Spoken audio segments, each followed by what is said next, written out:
ideology, or religion, or in some cases, all three. The one thing they all have in common is that each side wants its own way and is willing to fight and even die to get it, though doing so brings misery to hundreds of millions of civilians, including children. Human nature causes these wars, as do elements of that nature that can be found in America's political conflicts.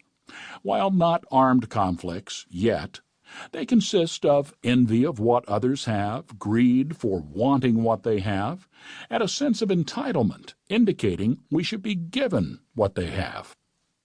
If you understand this pattern, and you have to look no further than yourself to understand it, because we all possess the potential to behave like those we condemn, given the right circumstances, you will have the key to understanding why empires rise and why some of the same qualities in human beings that cause them to rise have led to their demise. In this book, I will explore the causes of the decline and fall of great empires and nation-states of the past and examine what we can learn that might ward off a similar fate for the United States.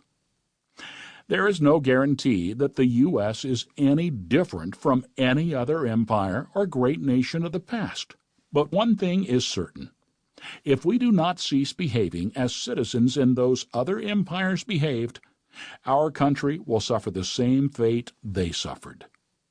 We can blame all sorts of causes and forces that are diminishing the greatness of America, but until we look inside our own hearts, the decline will continue until we finally reach our expiration date.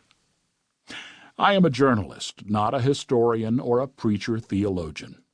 In the past, and even more recently, many have warned of decline when certain moral and economic laws are violated.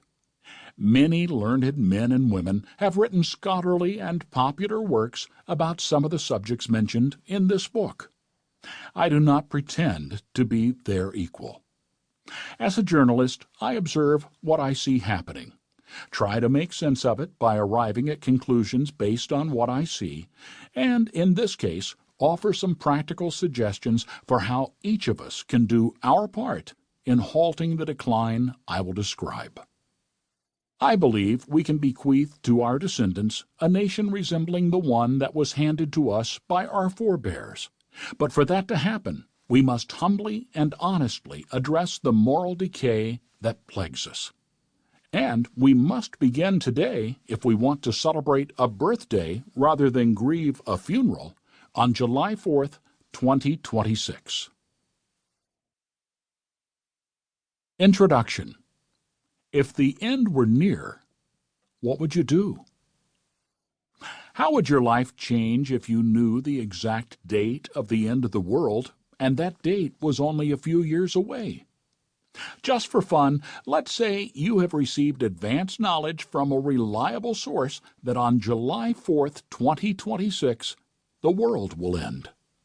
Jesus will return on that date, the dead will be raised, and he will take those who have believed he is the Son of God into their eternal reward. Stay with me. I'm not an end-times alarmist. I'm not peddling a particular millennialist view found through careful study of the book of Revelation.